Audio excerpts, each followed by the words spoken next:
Bonjour tout le monde! Re-bienvenue. Je sais pas si re-bienvenue c'est un mot, mais re-bienvenue sur ma chaîne Cato Talks avec votre présentatrice, animatrice Nelly. D'abord, je tiens à remercier tout le monde pour votre support, tous les messages, les commentaires que vous avez mis dans les précédentes vidéos. Donc, merci beaucoup. Donc, comme tout le monde le sait, on a un rituel ici avant de commencer les vidéos. Qu'est-ce qu'on fait? On prie, on appelle le Saint-Esprit. Alors, on va se disposer à appeler le Saint-Esprit pour cette vidéo, pour qu'il nous sanctifie et qu'il nous édifie. Donc, au nom du Père et du Fils et du Saint-Esprit, Amen. Père éternel, Dieu de gloire, Dieu de bonté, je veux te dire merci pour cette journée. Merci pour mon frère et ma sœur qui regardent cette vidéo. Merci pour la santé. Merci pour ta présence imminente dans notre vie. Merci pour tout ce que tu as accompli pour nous. Merci pour toutes tes grâces. Merci de toujours envoyer ton Saint-Esprit nous couvrir, nous édifier. Seigneur, j'invite ton Saint-Esprit m'aider à pouvoir partager avec mes frères et sœurs sur ce sujet, que ce sujet les édifie, qui les aide dans leur cheminement avec toi, que toi-même, Seigneur, tu parles à travers moi, que toutes les paroles que je vais dire, tout ce qui sortira de ma bouche ne vienne que de toi, afin que nous tous, nous soyons édifiés, que nous tous, nous pouvons grandir dans notre relation avec toi, afin que nous puissions être des disciples que Jésus a appelés pour pouvoir évangéliser et partager ta parole. Merci. Amen. Au nom du Père et du Fils et du Saint-Esprit. Amen.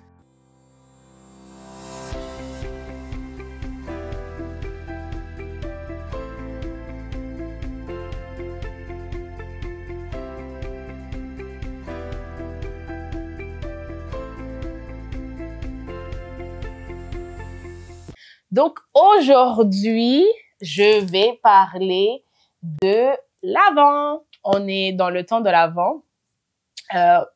Dans quelques jours, on va entrer dans le premier dimanche de l'Avent, dépendamment de quand vous allez recevoir cette vidéo. Oui, donc l'Avent. Qu'est-ce que c'est l'Avent et c'est quoi sa signification dans l'Église catholique?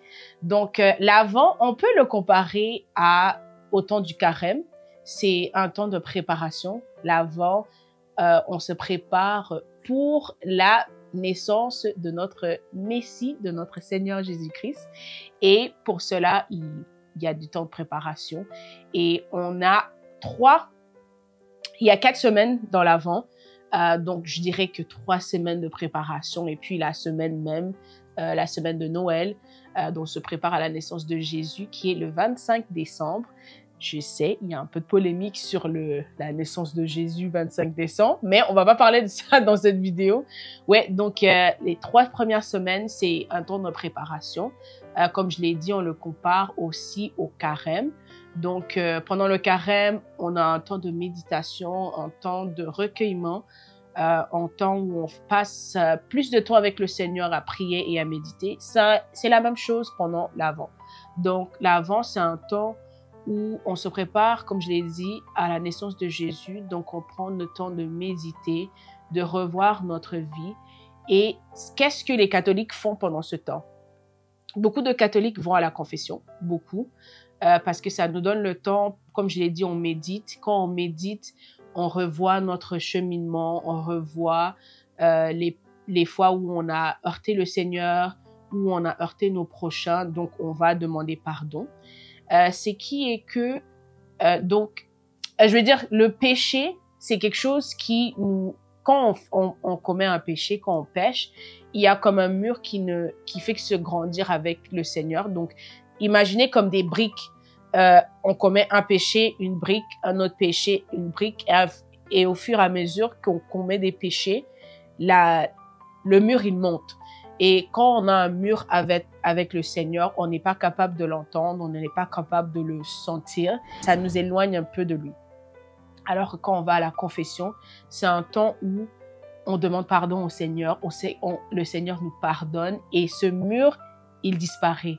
Donc, beaucoup de catholiques passent le temps de méditer et vont à la confession pour demander pardon au Seigneur, pour réparer leur relation, être plus proche de lui. Et honnêtement, je dis toujours le sacrement de pardon, la pénitence, la confession, c'est un des meilleurs sacrements que le Seigneur nous a donné, vraiment. Quand on sort de la confession, on se sent tellement plus légère.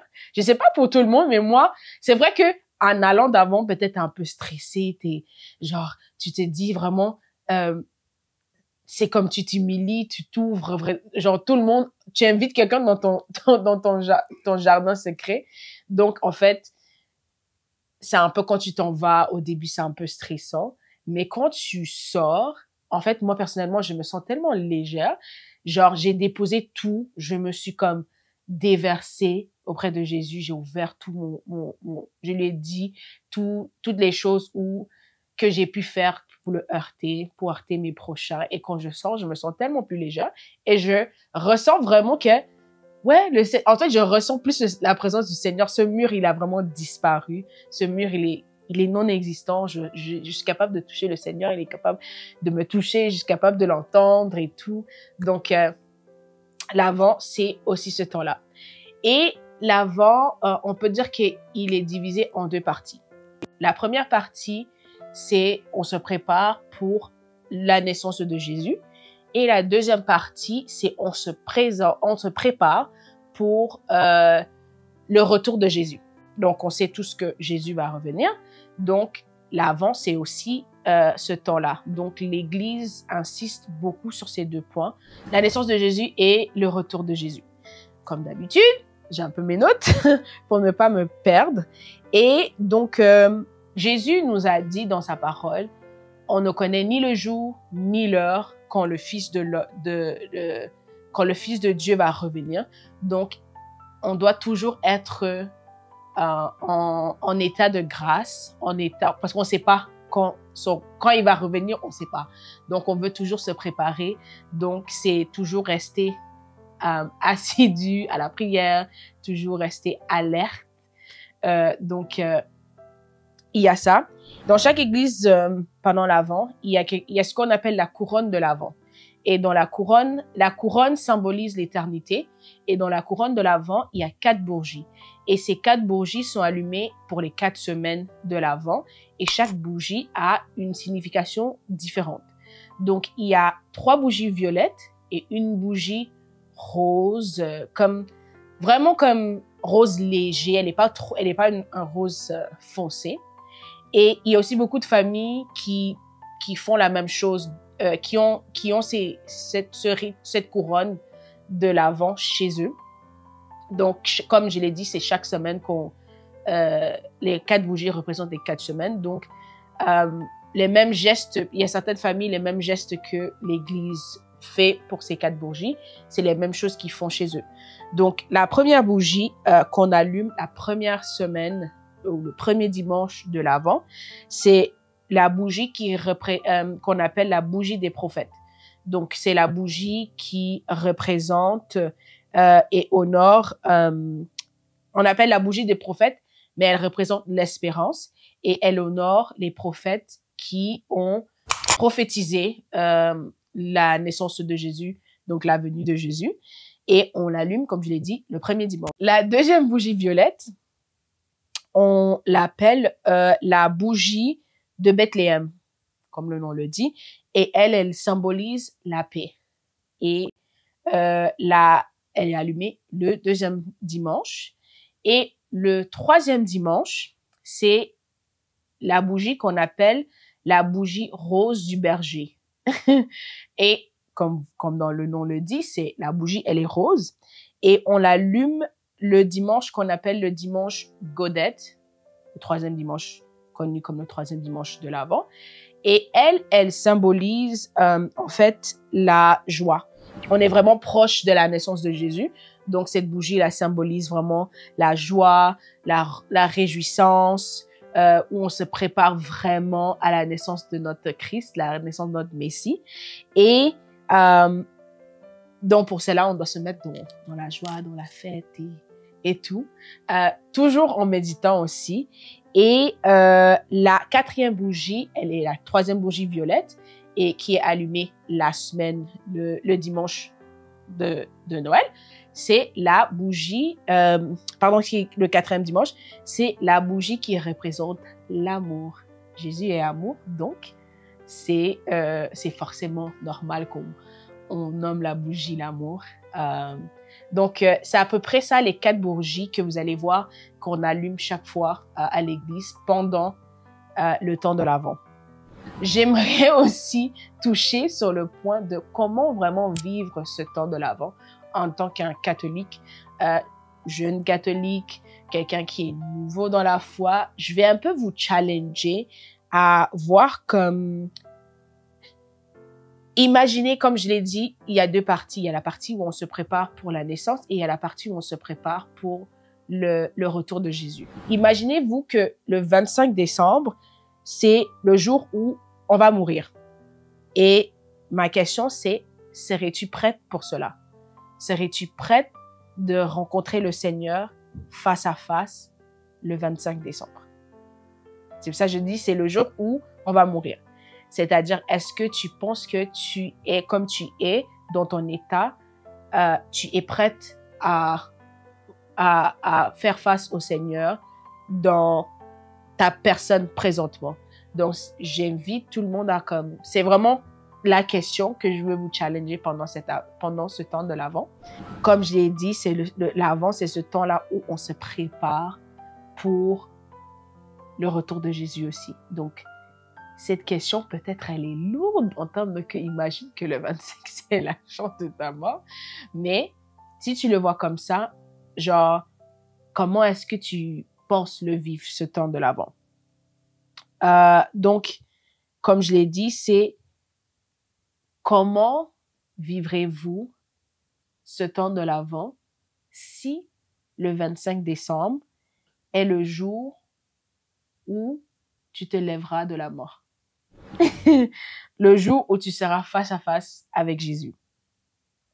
Donc, le but de l'Avent n'est pas seulement pour fêter, pour acheter des vêtements, pour décorer la maison, pour s'assurer que toutes les invitations sont parties, pour s'assurer qu'on a la nourriture qui va avec, on va faire la fête. Mais le but de l'Avent, c'est de se préparer et se dire que le 25 décembre, je meurs.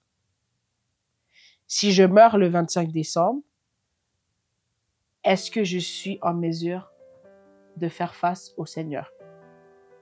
Donc, je vous invite de méditer sur cela et prendre cette approche vis-à-vis de l'Avent 2024. Et moi, je me dis aussi comment je peux vivre le premier dimanche de l'Avent ou la première semaine de l'Avent, sachant que le 25 décembre, je verrai Dieu face à face. Qu'est-ce que je veux changer? Est-ce que je dois prier plus? Peut-être pardonner à des personnes qui m'ont fait du mal? Peut-être demander pardon à quelqu'un à qui j'ai causé du tort? Est-ce que je dois plus faire de la charité? Donc, de vraiment méditer dans votre vie. Qu'est-ce que vous pouvez changer? C'est un challenge à nous tous que je lance, à moi-même y compris, de vraiment, comment est-ce que je peux vivre ce temps de l'Avent différemment qu'au passé? C'est ma question pour vous. C'est ma question pour moi-même, de pouvoir vivre cet Avent 2024 différent que les Avents précédentes. Alors, merci beaucoup. J'espère que cette vidéo vous a plu. J'espère que vous avez pu apprendre des nouvelles choses sur le sujet de l'Avent, qu'est-ce que c'est. Et n'hésitez pas de mettre en commentaire ce que vous pensez, ce que vous connaissez. Je voulais juste faire un petit intro. Je voulais pas trop aller en profondeur par rapport à l'historique de l'Avent et tout. Mais n'hésitez pas à le mettre en commentaire. Comment est-ce que vous allez vivre ce temps de l'Avent? Et on va continuer les discussions dans les commentaires. J'aime vraiment répondre aux commentaires. J'aime tellement. Dans les autres des vidéos précédentes, les gens ont partagé leur cheminement. Ça m'a fait vraiment chaud au cœur.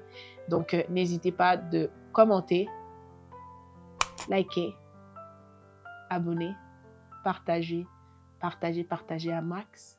Je suis là pour vous, pour nous, et on apprend de l'un et de l'autre. Merci beaucoup. À la prochaine vidéo sur Kato Talks. Au revoir.